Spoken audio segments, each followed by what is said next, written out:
नमस्कार आदाब दोस्तों, बहुत बहुत स्वागत। और ये कहने की जरूरत नहीं है कि आप इस वक्त इंतजार कर रहे हैं हंसी का, खुशी का, कविताओं का, तो फिर देर किस बात की है। आपका दोस्त आपके सामने खड़ा है ये कहने के लिए वाह वाह क्या बात है। लेकिन मैं अब बुलाता हूं उसे जिसके सवालों का जवाब किसी के पास नहीं होता, और मेरे पास तो अक्सर नहीं होता, लेकिन उसके सवाल ऐसे होते कि कभी खत्म नहीं होते, यानी कि मेरी साथी नेहा के मेहता को।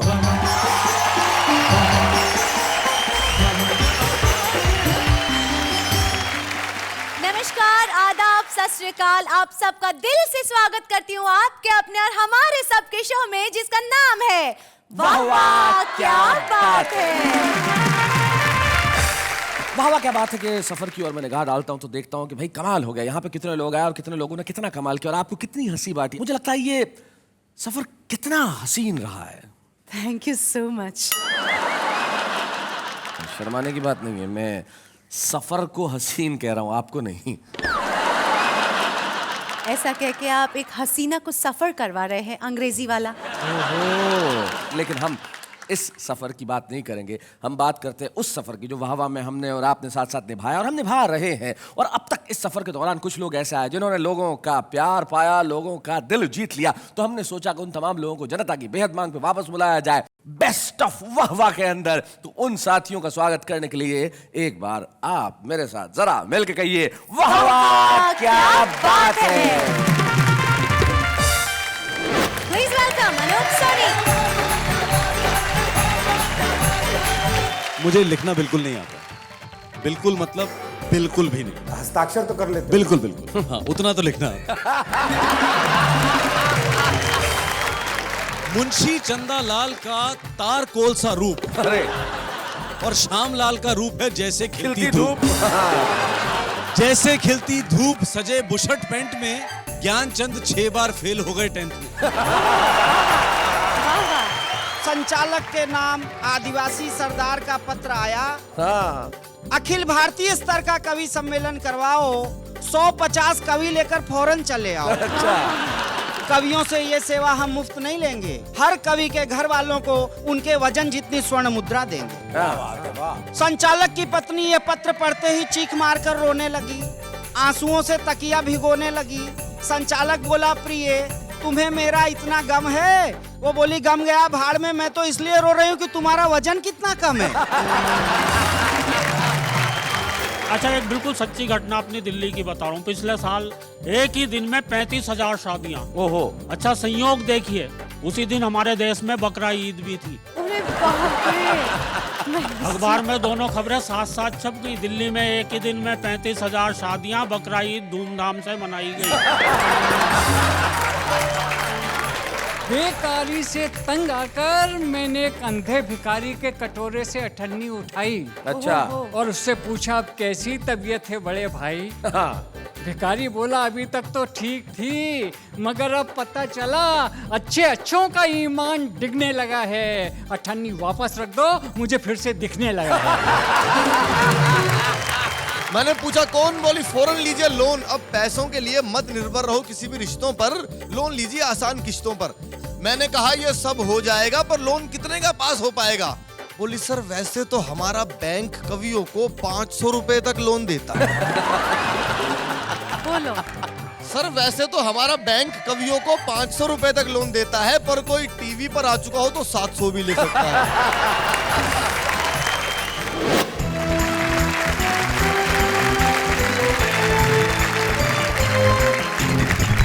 हमारे तमाम कवि यहाँ पे बैठे हैं और सब कवियों की ओर मैं निगाह डालता हूँ तो ऐसा लगता है कि आज मंच पे 4 नहीं 5 चांद आ गए हैं। और एक अकेला आदमी इनके बीच में ऑड मैन आउट की तरह बैठा हुआ है। ऐसा लग रहा है कि बकरियों की झुंड में एक भेड़ पता नहीं कहां से आ गई। सबसे पहले मंच के इधर ये जो हिंदुस्तानी सूमो पहलवान है, अजनबी खुद का नाम है लेकिन देश में बड़ा ही जाना पहचाना कवि है। हास्य व्यंग का एक ऐसा कवि जो जितनी बार फ्लॉप हुआ उतनी बार एक कविता लिखी। महेंद्र अजनबी, जोरदार कविताओं से स्वागत करें।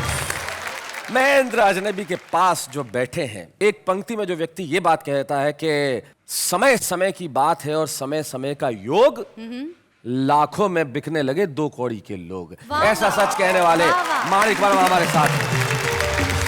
और माणिक वर्मा जी के पास जो बैठे हैं, उन्होंने चिर युवा होने का संकल्प ले रखा है। यस, हमारे बीच में है लखनऊ से सूर्य कुमार पांडे। जोरदार तालियों से हम स्वागत करते हैं। और मंच के इस कोने में जो टाई और जिस तरह से लगा रखी है, ऐसा लगता है किसी 5 स्टार होटल से महेश दुबे अभी अभी निकल के आए हैं।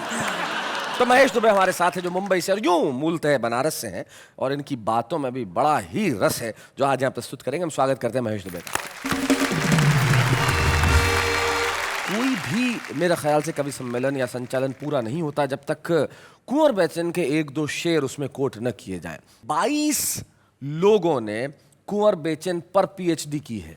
ओहो, वाह वाह, क्या बात है। और उसके बाद जो बैठा है, जो आज जीन्स पहन के कविता पढ़ने वाला है, हालांकि इसके जीन्स में ही कविता है, वाह, क्योंकि इनके पिताजी जैमिनी हरियाणवी बहुत बड़े कवि हैं। ये तो जैसे हैं वैसे हैं। अरुण जैमिनी हमारे बीच में है। मैं बुलाता हूं उस पहले कवि को जो हंसी और ढाकों के लिए मशहूर है, और नाम है जिनका महेश दुबे।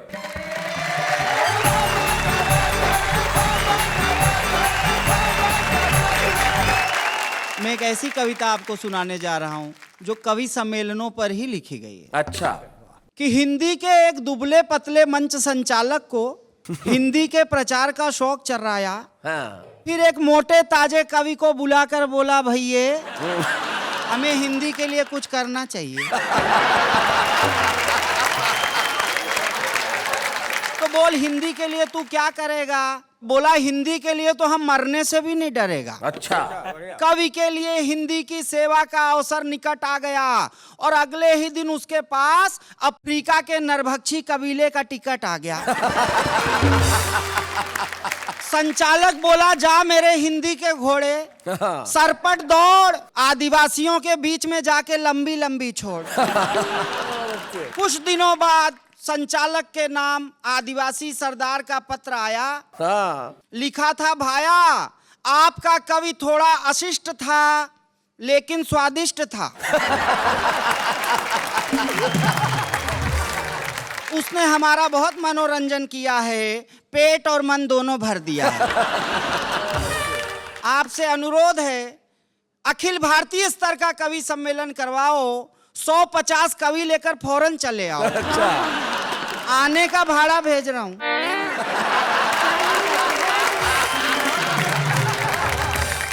आने का भाड़ा भेज रहा हूं, जाने का काम ही नहीं पड़ेगा। कवियों से ये सेवा हम मुफ्त नहीं लेंगे। हर कवि के घर वालों को उनके वजन जितनी स्वर्ण मुद्रा देंगे। संचालक की पत्नी ये पत्र पढ़ते ही चीख मारकर रोने लगी, आंसुओं से तकिया भिगोने लगी। संचालक बोला, प्रिय तुम्हें मेरा इतना गम है? वो बोली, गम गया भाड़ में, मैं तो इसलिए रो रही हूं कि तुम्हारा वजन कितना कम है। आखिर तुम्हारी ये 2.5 किलो की बॉडी किस काम आएगी? न जीते जी हमारा पेट भर सकी, न मरने के बाद उनका भर पाए। बहुत अच्छे। आज से तुम दोनों वक्त घी लगी रोटी, मसालेदार बोटी और मक्खन की गोटी खाओगे, पूरे 50 किलो वजन बढ़ाकर टूर पर जाओगे। सारे कवि मोटे होकर नरभक्षियों के गांव में आ गए, और उन कवियों के हाव भाव नरभक्षियों को इतने पसंद आए कि उनको कवि सम्मेलन के पहले ही खा गए। अब कवियों की आत्मा नरभक्षियों के पेट में गुड़गुड़ा रही है, वहीं से अपनी प्रतिभा के दर्शन करा रही है। हाथ से रस के कवि को खाने वाला बेमतलब के ठहाके लगा रहा है, हर ठहाके के बाद पत्नी के हाथ का जोरदार चांटा खा रहा है। गजलकार को खाने वाला, गजलकार को खाने के बाद से ही टुन्न है, उसके हाथ पांव सुन्न है, हर चीज से प्रेरणा पा रहा है, अपनी भैंस की पूंछ को गेसू बता रहा है।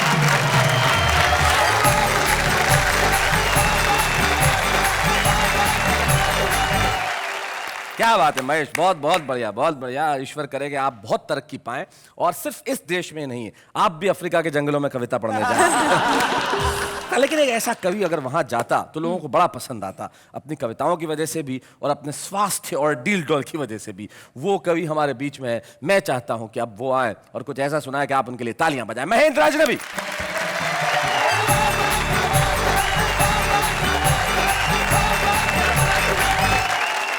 हम लोग सुबह सुबह उठते हैं, अखबार पढ़ते हैं जी। दो खबरों को आपस में मिलाकर पढ़ लें तो भी एक नई बात पैदा होती है। 16 नवंबर की घटना है। उस दिन हमारे यहाँ दिल्ली में इतनी शादियां थी, एक ही दिन में 35,000 शादियां। ओहो। अच्छा संयोग देखिए, उसी दिन हमारे देश में बकरा ईद भी थी। अखबार में दोनों खबरें साथ साथ छप गई। दिल्ली में एक ही दिन में 35,000 शादियां, बकरा ईद धूमधाम से मनाई गई। एक नया प्रयोग इसमें मैंने भी किया है। एक दिन मैं अखबार पढ़ता हुआ सड़क के किनारे खड़ा हुआ था। मैंने एक अखबार की खबर पढ़ ली, दूसरी सड़क के किनारे लिखी हुई वो बात। अखबार पढ़ रहा था, अखबार में खबर छपी हुई थी, हम देश को 21वीं सदी में ले जा रहे हैं। अचानक मेरी निगाह ट्रक के पीछे गई, बहुत बढ़िया बात मिली। हम देश को 21वीं सदी में ले जा रहे हैं, गति सीमा 40। Very nice. हम सन 2000 ईस्वी में 1 अरब हो गए। ठहरिए, आगे खतरनाक मोड़ है। बढ़िया है। और प्रधानमंत्री चीन यात्रा पर रवाना, जेब कतरों से सावधान। 3 कुख्यात आतंकवादियों का दिल्ली में प्रवेश। नई दिल्ली नगर पालिका आपका हार्दिक स्वागत करती है। शैलेश जी, अभी पिछले दिनों मैं जेल में गया। जेलर महोदय ने कवि सम्मेलन करवाया था और ये सोच के करवाया था कि शायद कैदियों की सजा में थोड़ी बहुत कमी रह गई है। बहुत अच्छे। नीचे सारे कैदी बैठे हुए थे, लाइन लगाए हुए। एक कवि आए, वीर रस के थे, बड़ी जोर से चीखते हुए बोले, आदमी यूं हालातों में जकड़ा ना जाता। ओहो। आदमी यूं हालातों में जकड़ा ना जाता। नीचे एक चोर कैदी बैठा था, बोला, भैया कुत्ते की पूंछ ना दबती तो मैं पकड़ा ना जाता। अच्छा, कहीं कहीं तो बाकायदा भाई साहब कवियों को हूट किया जाता है। जो कभी हूट हो जाता है वो मंच पे जाकर चुपचाप एक कोने में बैठ जाता है। जैसे आज महेश बैठा हुआ है। एक कवि सम्मेलन में मैं हूट हो गया, हरे भरे पेड़ से ठूंठ हो गया। अच्छा। मैं बड़ा दुखी था, पर यह सोच सोच के सुखी भी था कि मंच पर ये इतने बड़े बड़े कवि, आदरणीय माणिक वर्मा जी, आदरणीय कुंवर बेचैन जी, भाई अरुण जैमिनी जी, भाई सूर्य कुमार पांडे जी, भाई महेश दुबे जी, इतने ही तो बैठे हैं यहाँ पे।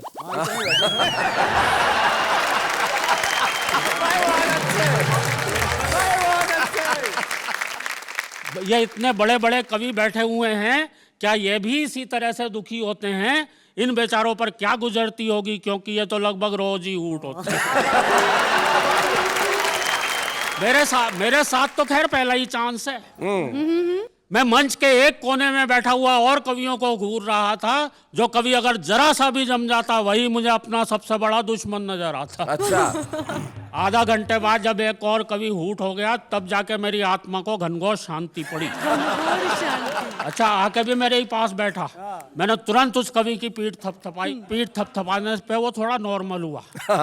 मुझसे बोला, यार कविताएं तो हमारी बहुत अच्छी थी, बस सुनने वालों की अकल ही फिसल गई होगी। हम लोग ऊंचाई पर खड़े थे ना, इसलिए कविता उनके ऊपर से निकल गई। मैंने कहा, यार इन लोगों को पता ही नहीं है कविता कैसी होती है। वह बोला, जैसी तुम और हम लिखते हैं वैसी होती है। अब दोनों बैठ के एक दूसरे को महान सिद्ध करने में लग गए। बोले, अरे तू है इस युग का दिनकर, मैं हूं आदित्य, हम दोनों ही तो लिखते हैं साहित्य। मैंने कहा, नहीं नहीं, तू है पंत, मैं हूं निराला, पर हाय हाय रे सुनने वालों, हमें ही हूट कर डाला। मैंने कहा, भैया यहाँ तो बैठे थे सारे के सारे चिड़ी मार। अच्छा, जो कविता तुमने यहाँ सुनाई थी वो जरा फिर से सुनाओ यार, हो हल्ले में ठीक से सुन भी नहीं पाया था। वह बोला, लो सुनो, मेरी कविता का शीर्षक है स्नान। स्नान। मैं समझ गया क्यों हूट हुआ होगा। भयंकर सर्दी के मौसम में पब्लिक को नहाने की कविता सुना। अच्छा, नहाने पे क्या कविता उसने सुनाई भाई साहब? बोले, राम लाल साबुन से नहाता है, रहमान लाल साबुन से नहाता है, बंता सिंह भी लाल साबुन से नहाता है, इसके बाद भी अगर साबुन बच जाता है इसके बाद भी अगर साबुन बच जाता है तो उससे रिची रिचर्डसन नहाता है। Richie Richardson. अब देखो, एक तो मेरी कविता में राष्ट्रीय एकता आई, सही बात। दूसरे सब नहा लिया इसलिए शरीर की भी सफाई। मैंने कहा, शरीर की भी सफाई पर एक बात मेरी समझ में नहीं आई, तुम अपनी इस कविता में सबको लाल साबुन से ही नहलाने के पीछे क्यों पड़े हो? क्या ये तुम्हारा प्रिय साबुन है? क्या ये इतना फैंसी है? वह बोला नहीं यार, बात दरअसल ये मेरे लड़के के पास इसकी होलसेल एजेंसी है। तभी मेरे अंतरतम से आवाज आई कि जरा सुनो मेरे भाई, नहलाओ उन्हें जो एक दूसरे पर कीचड़ लगाते हैं, नहलाओ उन्हें जो भाई से भाई को लड़ाते हैं, और उन्हें तो खौलते पानी से नहलाओ जो लोगों को खून से नहलाओ। वाह वाह वाह वाह वाह, क्या बात। सिर्फ बाहर का स्नान लुटेरा बनकर आदमी की आत्मा को लूट जाता है, और किसी साबुन वाबुन की जरूरत नहीं पड़ती दोस्त, सिर्फ आंखों के पानी से ही मन का मैल छूट जाता हाय है। हाय हाय हाय हाय। सिर्फ आंखों के पानी बहुत से। अच्छे, मैंने बहुत बढ़िया। वाह वाह वाह।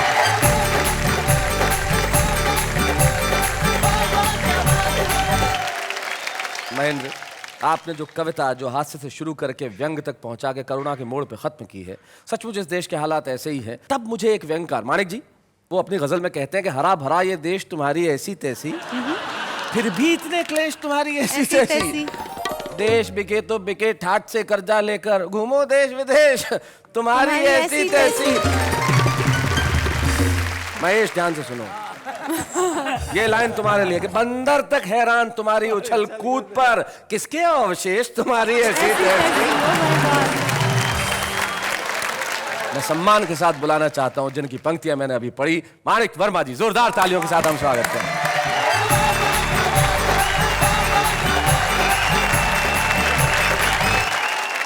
मैं मध्य प्रदेश हरदा से आया हूँ और वहाँ की एक सच्ची घटना मैं आपको सुनाना चाहता हूँ। पहले कि चंबल के डाकुओं ने एक सरकारी बस लूटी, मगर अभागों की किस्मत फूटी। लूट का जब हिसाब मिलाया 5,000 से भी कम पाया। डाकुओं ने फौरन बस रुकवाई, लूट की एक एक वस्तु धन्यवाद सहित यात्रियों को वापस लौटाई। एक रिटायर्ड थानेदार चकराया, डाकुओं का हृदय परिवर्तन उसके समझ में नहीं आया। बोले बंधु आज ये उदारता कैसी? डाकू बोले उदारता की ऐसी की तैसी, हमारे पल्ले का ठेंगा पड़ता, 5,000 तो थाने में देना पड़ता है।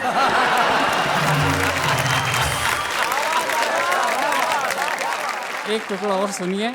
बेकारी से तंग आकर मैंने एक अंधे भिखारी के कटोरे से अठन्नी उठाई। अच्छा।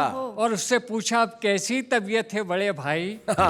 भिखारी बोला अभी तक तो ठीक थी, मगर अब पता चला अच्छे अच्छों का ईमान डिगने लगा है। अठन्नी वापस रख दो, मुझे फिर से दिखने लगा है।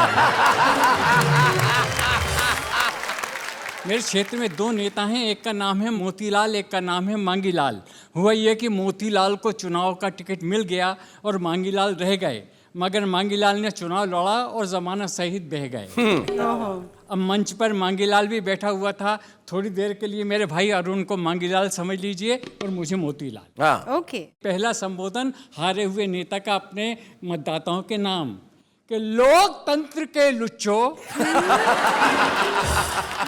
लोकतंत्र के लुच्चो, दगाबाज टुच्चो।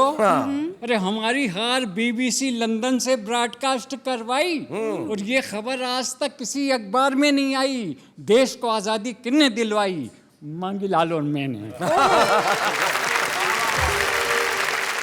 गुलाम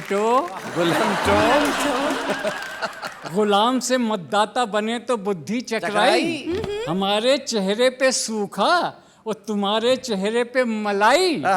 पशु मेले के पोस्टरों,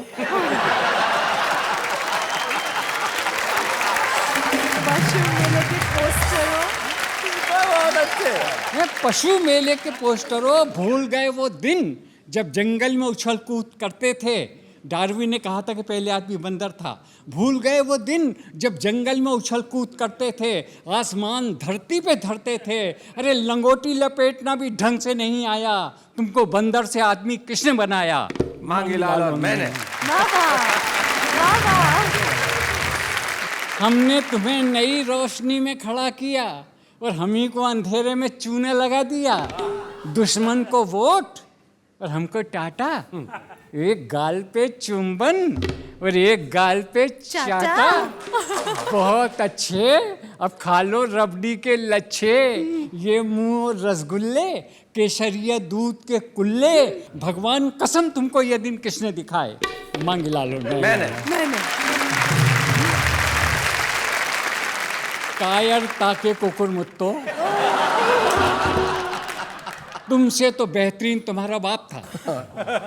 पिछला चुनाव उसी ने हमको जिताया। अरे पेटी लेके ऐसा भागा कि आज तक नहीं आया।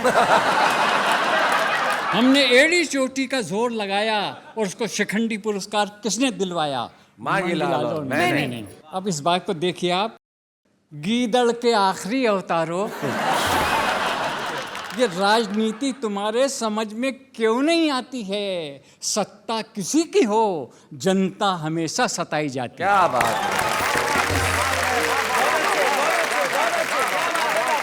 अरे खून हमेशा गरीबों का बहा, और ये 4 जनों के सामने किसने कहा? मांगी लालो मैंने। झांसी की रानी कौन था? पूरा पंडाल मौन था। एक मतदाता बोला झांसी की रानी था नहीं थी। नेता फौरन घूम कर बोले ये बुद्धि तुमको किसने दी? कभी खोला है वो इतिहास का सुनहरा पन्ना, जब भगत सिंह ने असेंबली में बम फोड़ा, सारे देश को जगाया। हमारे शरीर में भी ऐसा करंट आया कि देश पर मिटने के लिए 1 दर्जन बच्चे किसने पैदा किए? मांगी लाल और मैंने। दुनिया के सारे देश हमसे ज्यादा तरक्की कर रहे थे, उनके नाज नखरे हमको अखर रहे थे। अरे हमने भी ऐसा दाव मारा कि सब पे भारी हो गए। सालों से इतना कर्जा लिया कि वो खुद भिखारी हो गए।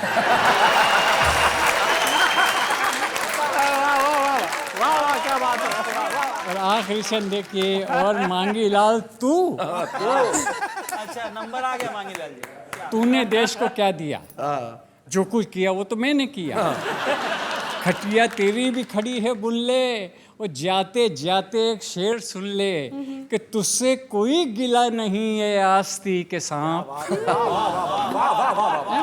तुझसे कोई गिला नहीं है आस्ती के सांप, हमसे ही तुझको खून पिलाते नहीं बना।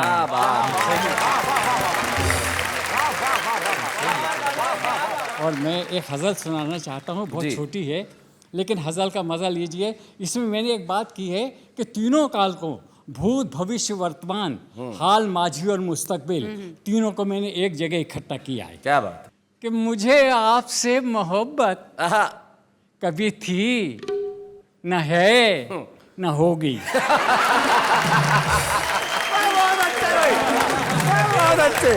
तीनों काल आ गए। सुनिए आप, मुझे आपसे मोहब्बत कभी थी, न है, न होगी, मेरी ऐसी खोटी किस्मत। कभी थी, न है, न होगी। मैं उधार लूं किसी से और फिर उसे चुकाऊं, ऐसी खराब आदत कभी थी, न है, न होगी। मैं बना हूं जब से लीडर, हुई इस कदर फजीहत, मेरे घर में मेरी इज्जत कभी थी, न है, न होगी। ये कहासे के थे। अब मेरी रंग के व्यंग के शेर सुनिए आप जी। तू जो होता जानवर तो तुझे सब खरीद लेते।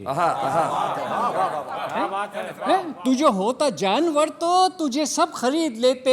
यहाँ आदमी की कीमत कभी थी, न है, न होगी। वाह वाह वाह वाह। क्या शेर देखिए कि मैं गरीब आदमी हूँ, मैं गरीब आदमी हूँ, मुझे न्याय कब मिला है, मेरे वास्ते अदालत कभी थी, न है, न होगी। वाह वाह।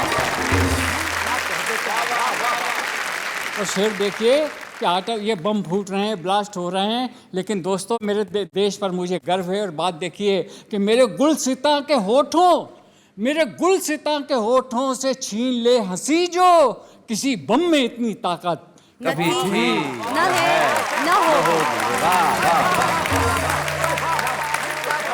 तो आखिरी शर्त देखिए, कभी और भी हैं लेकिन सबसे माजरत के छात, कभी और भी हैं लेकिन यहाँ आप जैसी मानिक किसी दूसरे की शोहरत कभी थी, न है, न होगी।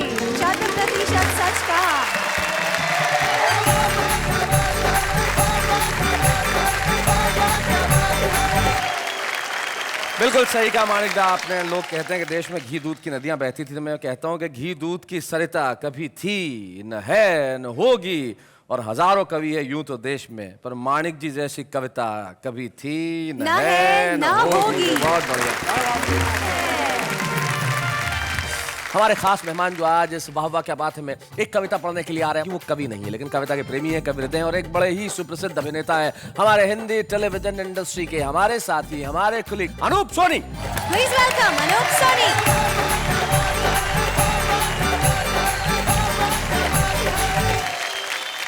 मुझे लिखना बिल्कुल नहीं आता है, बिल्कुल मतलब बिल्कुल भी नहीं। हस्ताक्षर तो कर लेते हो? बिल्कुल बिल्कुल हाँ, उतना तो लिखना आता है।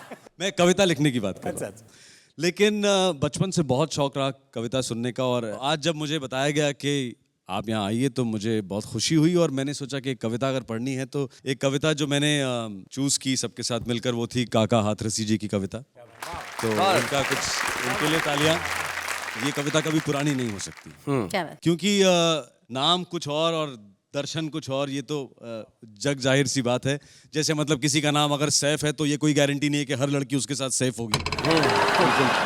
आप ये देखिए कि मेरा नाम अनूप है, अनूप का मतलब होता है डिफरेंट, अलग, लेकिन मैं बिल्कुल अलग नहीं हूँ, एकदम आम आदमी जैसा हूँ, है ना। और हमारे जैसे ये जैमिनी साहब बैठे हैं, अरुण जैमिनी जी। अब जैमिनी नाम से हमेशा जो है एक सर्कस, जैमिनी सर्कस का याद आता है ना, लेकिन सर्कस का इनका सर्कस से कोई लेना देना नहीं है। गलत है, ये तो सबसे बड़ा सर्कस है। उधर देखो, नाम सूरज ऊपर चांद। क्या बात है। हाँ, तो बस ऐसी ही ये काका की जो कविता है जो मैं पढ़ने जा रहा हूँ। नाम रूप के भेद पर कभी किया है गौर?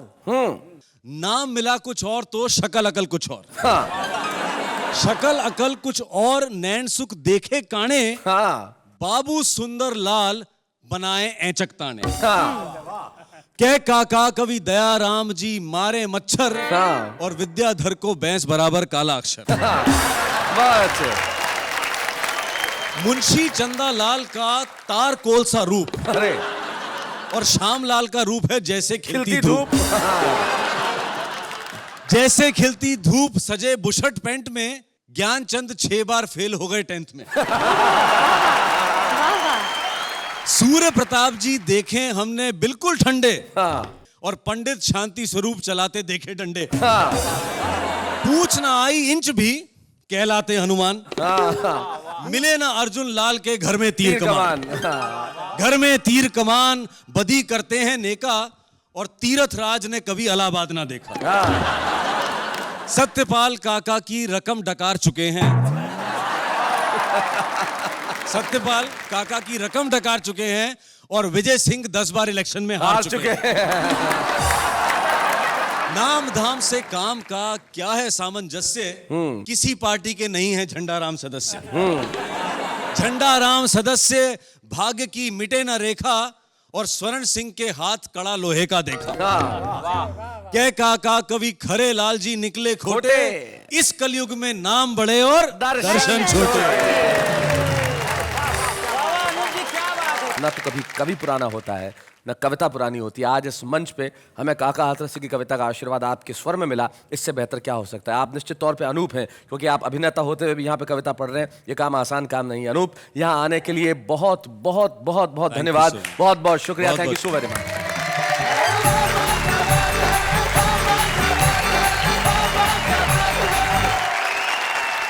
तो ये थे अनूप सोनी जो काका हाथरसी जी की कविता हमें सुना रहे थे। नाम में क्या रखा है? इनका नाम नेहा है जी।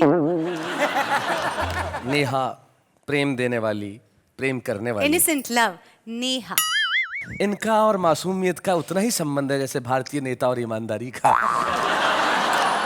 शैलेश जी, आप मुझे ये बताएं कि पुरुषों को बेस्ट वाइफ कौन लगती है? अरे, पुरुषों को तो वाइफ बेस्ट लगती है, अगर हाँ। खुद की ना हो। दूसरों की वाइफ तो बहुत अच्छी लगती है पुरुषों को। ये कहते हैं, यार हमारे अल्लड़ जी थे, उनके 2 शेर बड़े अच्छे थे। वो कहते हैं कि लफ्ज तोड़े मरोड़े गजल हो गई, सर रदीफों के फोड़े गजल हो गई, और एक रुबाई थी अल्लड़ पे कब से फिदा, ले उड़े कुछ निगोड़े गजल हो गई। तो जब रुबाई निगोड़ों के पास होती है तो बहुत अच्छी लगती है। लेकिन कुछ लोग होते हैं जिनके पास अपनी रुबाई, अपनी रचनाएं, अपनी कविताएं लिखने की क्षमता होती है, ताकत होती है, लेकिन दुनिया के फलक में शायद वो आज इतना बड़ा नाम नहीं होते। लेकिन वाह वाह क्या बात है कि मंच में हमने ये फैसला किया कि हम एक ऐसे कवि को बुलाएंगे जिसके पास ये सब करने की प्रतिभा है। तो हमारे बीच में आते हैं नई दिल्ली से दीपक सैनी।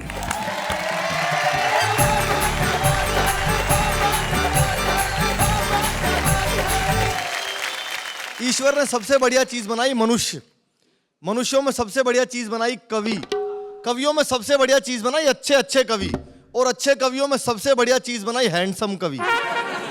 एक हैंडसम कवि आप सभी को प्रणाम करता है। हालांकि बहुत सारे हैंड पंप भी यहाँ पर रखे हुए हैं, और मैं तो शैलेश जी बड़ी कम उम्र का कवि हूं, आपको पता ही है जी। उम्र का जिक्र इसलिए कर रहा हूँ क्योंकि उम्र बता देनी चाहिए। नेहा जी ने भी मुझे बता दी 45 साल। तो मुझे बताने में क्या शर्म। दरअसल इतने बड़े बड़े कवि और आज इस मंच पर मौजूद हैं, इन लोगों ने साहित्य में अपनी गहरी छाप छोड़ी है, वरना मुझ जैसे नए लोग तो खाली भाप छोड़ के जा रहे हैं। और मैं सबसे कम उम्र का कवि हूं, मेरा कविताओं में सिर्फ इतना योगदान है जितना हमारी संस्कृति में सनी लियोन का। क्या बात है। और आज के दौर में आप किसी को बता दो कि मैं कवि हूं तो सामने वाले का रिएक्शन क्या होता है। मैंने एक बड़ी चिंता व्यक्त की अपने हास्य कविता में, आपके बीच में सुनाता हूं, सुनिएगा। कल मेरा टेलीफोन बजा, मैंने जैसे ही रिसीवर उठाया उसमें से एक बाला का मधुर स्वर आया। उसने पूछा दीपक सैनी बोल रहे हैं? मैंने पूछा कौन? बोली फौरन लीजिए लोन। मैंने पूछा कौन? बोली फौरन लीजिए लोन। अब पैसों के लिए मत निर्भर रहो किसी भी रिश्तों पर, लोन लीजिए आसान किश्तों पर। मैंने कहा इसके लिए मुझे क्या करना होगा? बोली बस एक फॉर्म भरना होगा, घर के कागज रखवा देना या किसी पढ़े लिखे कवि का अंगूठा लगवा देना। मैंने कहा यह सब हो जाएगा पर लोन कितने का पास हो पाएगा? बोली सर वैसे तो हमारा बैंक कवियों को 500 रुपए तक लोन देता है। बोलो। सर वैसे तो हमारा बैंक कवियों को 500 रुपए तक लोन देता है, पर कोई टीवी पर आ चुका हो तो 700 भी ले सकता है। कोई टीवी पर आ चुका हो तो 700 भी ले सकता है। मैंने कहा जी मैं टीवी पर आ चुका हूं, अनेक कार्यक्रमों में जा चुका हूं, मेरा 700 रुपए का लोन पास करा दो। बोली गारंटी किसकी? मैंने कहा महेंद्र अजनबी जी की। बोली सर इनकी तो खुद ही राह भटकी पड़ी है, 300 रुपए लिए थे, 50-50 की 3 किस्त अटकी पड़ी। मैंने पूछा अरुण जी की चलेगी? बोली सर हमारा बैंक इतना रिस्क नहीं ले सकता, अरुण जी ने महेंद्र जी की दी हुई है। अरुण जी ने महेंद्र जी की दी हुई है, एक आदमी 2 की गारंटी नहीं दे सकता। मैंने पूछा लोन नहीं देना था तो फोन क्यों करती है? बोली सारे कवि डिफाल्टर हों तो इसमें मेरी क्या गलती है? बस कवियों को डिफाल्टर सुनते ही रिसीवर मेरे हाथ से छूट गया। मैं नींद से जागा, सपना टूट गया, बिस्तर पे आंखें मलता हुआ सोचने लगा कि लोगों की दृष्टि कवि और कविता से हटने लगी है, बेहुदे और गंदे कार्यक्रमों पर ज्यादा डटने लगी है। क्या बात है, क्या वाह, बात है। वाह, वाह, वाह। वाह वाह। लेकिन ये स्वप्न था। हकीकत यह है दोस्तों कि जब भी कोई फूहड़ कार्यक्रम हमारी संस्कृति पर अपने बाण चलाएगा, उस हर दौर में वाह वाह क्या बात है जैसा कार्यक्रम संजीवनी मन कराएगा। क्या बात है, वाह, वाह। वाह वाह। वाह वाह। भाई दीपक सैनी बहुत बढ़िया, बहुत बढ़िया। आपने बहुत अच्छी कविता सुनाई और स्वयं पे व्यंग करना जैसा कि सबसे मुश्किल काम होता है, लेकिन दीपक ने किया। स्वयं पे ये व्यंग करना कि मैं हैंडसम हूँ, ये दीपक हमारी प्रतिभा को दर्शाता है और हम चाहते हैं कि आसमान की बुलंदियां छुए। ये आज दीपक है, कल सूरज बने। जोरदार तालियों से हम स्वागत करें दीपक सैनी।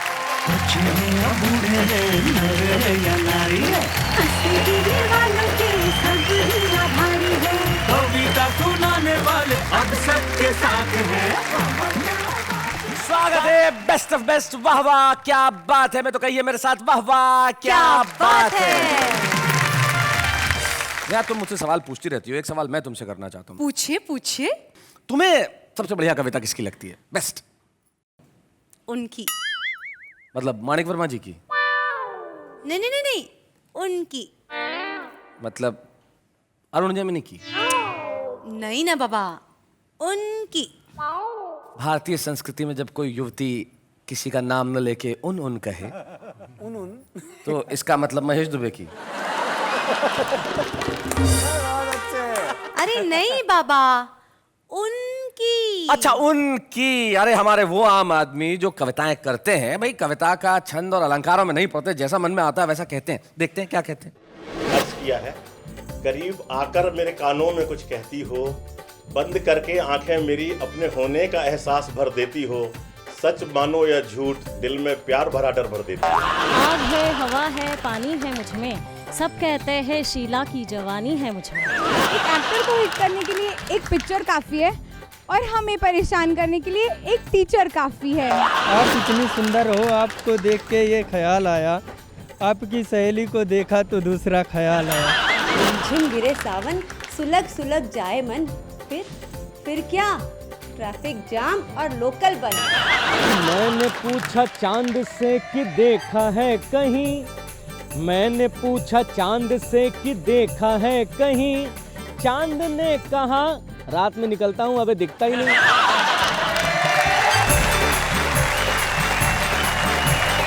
टीना, उनकी कविताएं अच्छी। जी जी, निश्चित तौर पे ये भले आज आम आदमी हो, लेकिन आम से खास की दूरी तय करने में वक्त तो लगता है।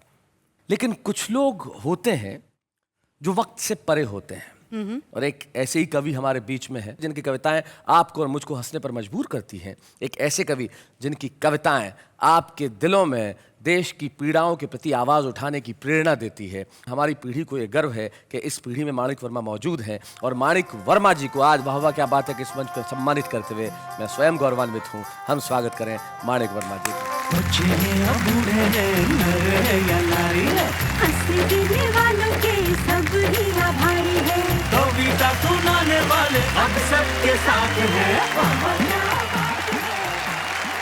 माणिक वर्मा जी का जब हम सम्मान कर रहे हैं तो मुझे बड़ी खुशी है कि उनके पुत्र राजकुमार वर्मा और उनके पौत्र विशाल वर्मा दोनों यहाँ उपस्थित हैं। मैं चाहूँगा कि वो हमें यहाँ पे इस मंच पे ज्वाइन करें।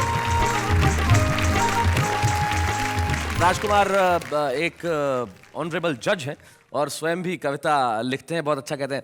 राजकुमार, क्या मतलब होता है माणिक वर्मा के पुत्र होने का? दोस्तों, बच्चा जब पैदा होता है तो वो रोता है, और मैं जब पैदा हुआ था तो मैं हंस रहा था, क्योंकि मुझको मालूम है कि मैंने कभी माणिक वर्मा के यहाँ जन्म लिया है। क्या बात है, वाह वाह वाह वाह। मैं अपने डैडी के बारे में सिर्फ 2 लाइन आपको बोलूंगा जी। कि कुछ शब्द ऐसे होते हैं जिनसे किसी का व्यक्तित्व संवर जाता है, और कुछ लोगों का व्यक्तित्व इतना बढ़िया होता है कि उससे शब्द निखर जाते हैं। हाय हाय हाय हाय, क्या बात। आप अपनी कविता की 2 पंक्ति सुनाना चाहेंगे? कुछ साल पहले मैं अपनी बीवी का प्राइवेट आदमी था, अब सरकारी हो गया हूँ। तो सरकारी बनने पर मेरी बीवी ने जो मेरे ऊपर व्यंग कसा, मैं आपके चरणों में दे रहा हूँ कि मैं दौड़ा दौड़ा अपनी बीवी के पास गया। मैंने कहा, जी सुनती हो, तुम्हारा आदमी सरकारी आदमी हो गया है, मजिस्ट्रेट हो गया है। तो बीवी बड़ी उदास होकर बोली नाथ, मैंने सुना है जो चीज सरकारी हो जाती है वो फिर किसी काम की नहीं रहती।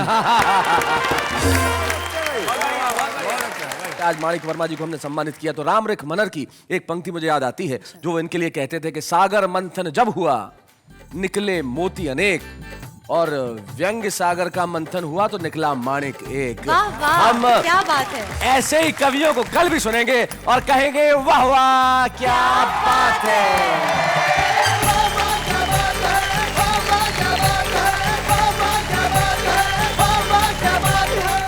ऐसे और भी मजेदार वीडियो के लिए हमारे चैनल को लाइक, शेयर और सब्सक्राइब करें।